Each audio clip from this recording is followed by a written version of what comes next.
In 1998, Ed made a number of disclosures at public presentations. At the same time, he also published a book which was called Alien Rapture: The Chosen, which was co-authored with Brad Steiger, a well-known speaker and writer. Here we discuss some of the main topics from the Alien Rapture book. Okay, so you'd got the book together and you'd done the presentation, and it was being published in, I think, mid-1998 was when it came out. Yeah. And also the title was, we've already discussed, was Alien Rapture, and that was Brad Steiger's title, but the subtitle is The Chosen as well. Was that part of his subtitle, or was that somebody else's idea, or? Yeah, I don't know if it was mine or Rebecca's or Brad's or our agent Bob Silverstein.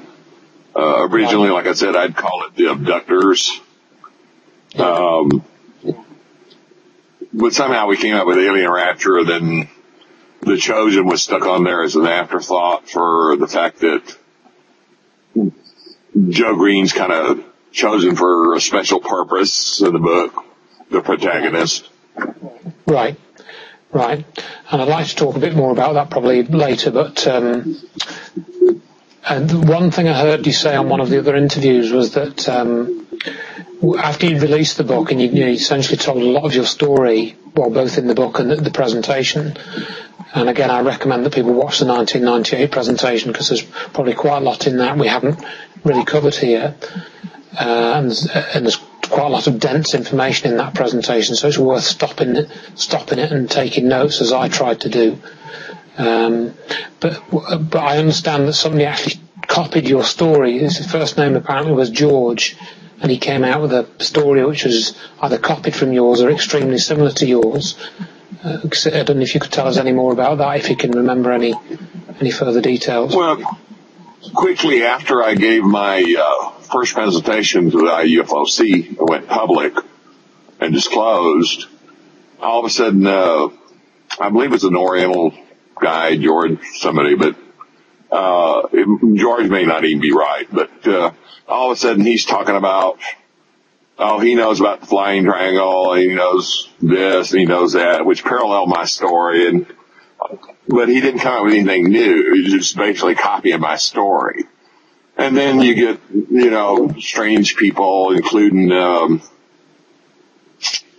guy that's the doctor that lost his license, Richard Borland. Yes, and then Richard Borland starts coming out, and he knows all about these classified avionics and electronics countermeasures and electrochromatic coding and quasi-crystals and flying triangles and magnetic field disruptors, and so it just multiplies like rabbits. One person comes out with a story, and then all those guys on the UFO circuit, and that's why I refuse to continue doing that, is they just borrow other people's stories and make up more stuff just so they can write another book or get paid for another presentation. I mean, you don't get paid money anywhere for doing an interview, whether it's the news media or a TV series or a UFO conference. I mean, they will pay your expenses like travel and your hotel room and your meals,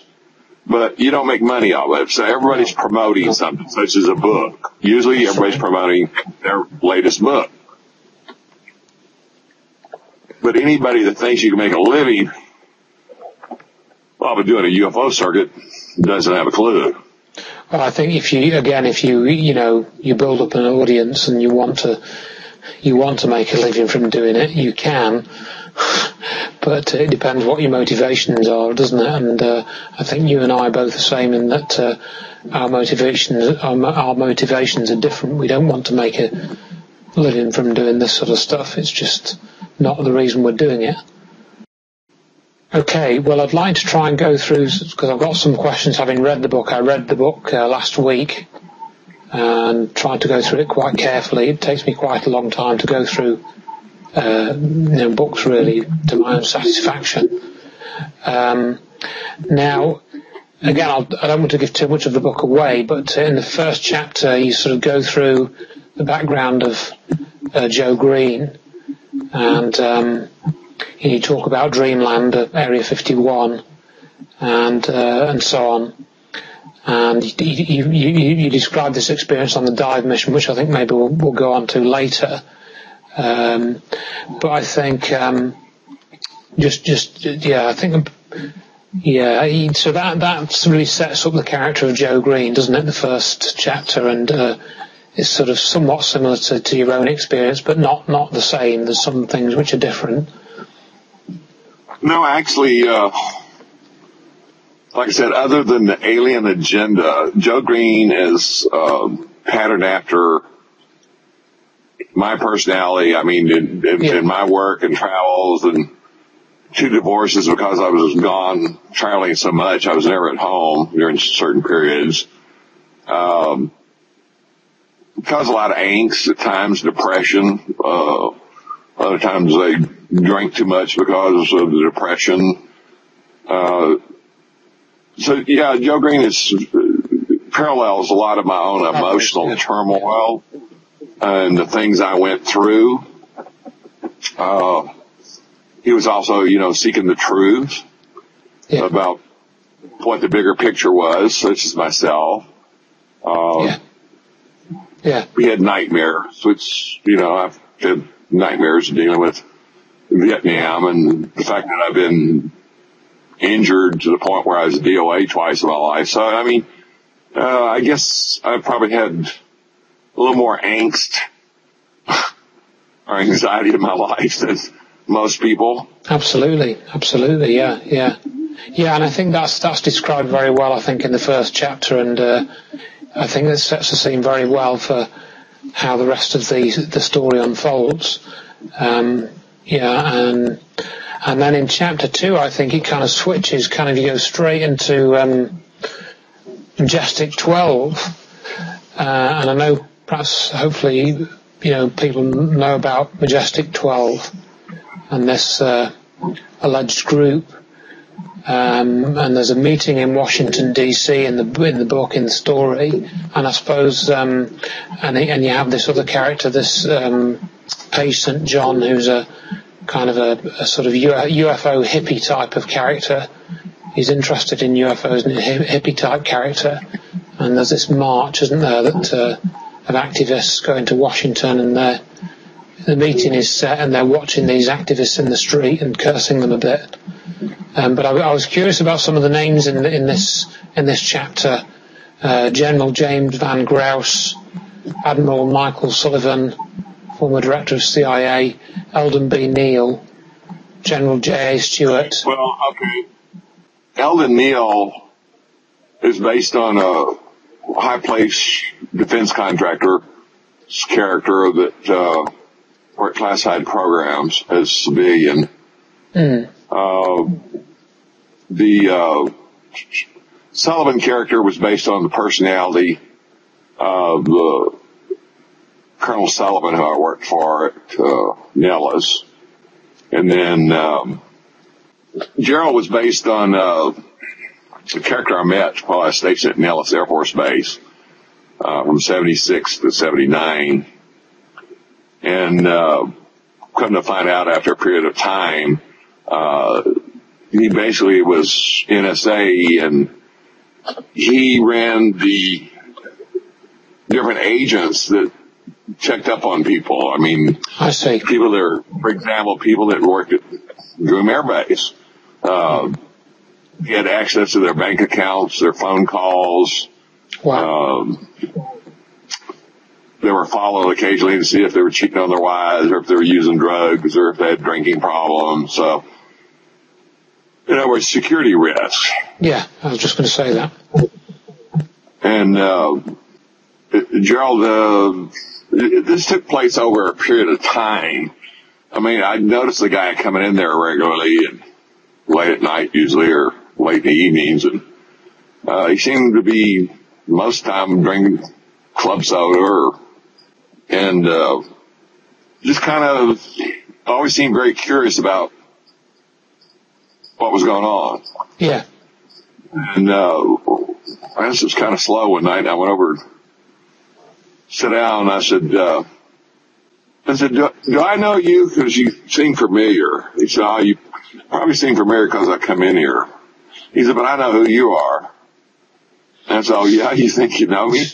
He said, yeah, you're Edgar A. Fouche. You're a tech sergeant in US Air Force Base. You work here and you do this and you work for Colonel Sullivan. And I'm kind of like, it's really bizarre, you know, somebody telling you they know something about you and you don't know who the hell they are.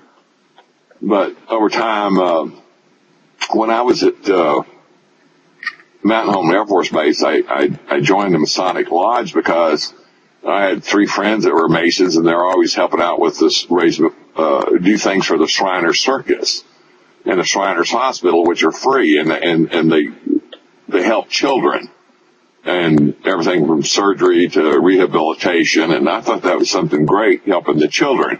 And I didn't know anything about the Masons, and so I joined the Masons. I was only active for 2 years up at Mountain Home Air Force Base. When I went to California at Edwards, and when I went to Nellis, I never went back to the lodge after I left Mountain Home. So eventually I just quit paying my dues and dropped out. But he says, you're also a Mason. And then I realized he was wearing a Masonic ring.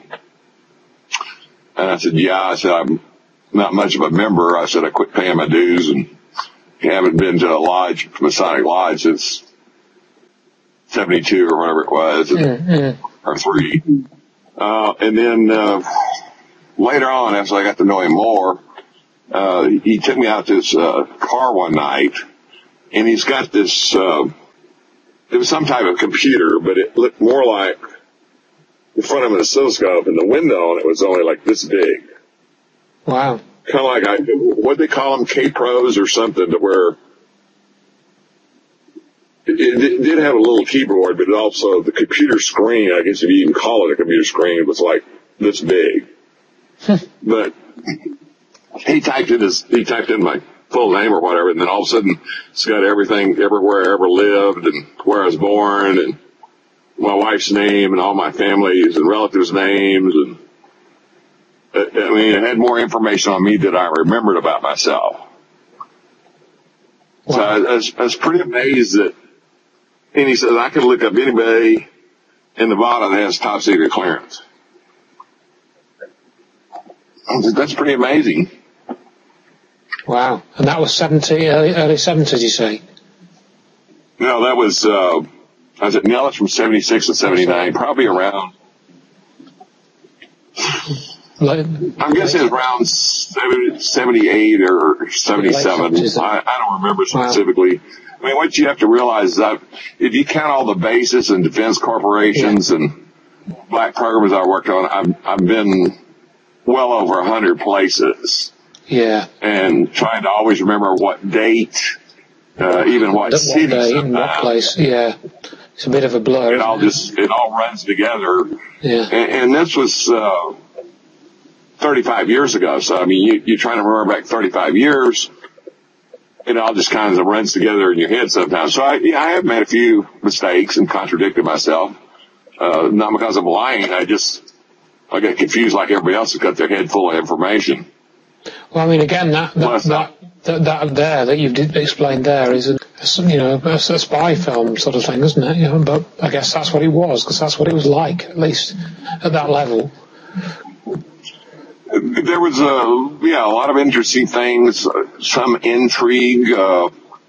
There's a hell of a lot more that I'd like to talk about, but there's a limit. I mean, my sole intention was to get the information out there about technology that I think we need in the world, and the fact that we're spending hundreds of billions of dollars on black programs, and it stays top secret until the Chinese or Russians come out with their own version, and it's lost to our own industry. We could create hundreds of thousands of jobs with the technology we have, but the military doesn't want to let go of it until, the Chinese or Russians or Europeans start producing it. Yeah. Which is a total waste of money and doesn't contribute to our society and doesn't help anybody. Absolutely. Well, this is exactly what, I'm into as well, and one of the reasons why I'm sort of talking to you,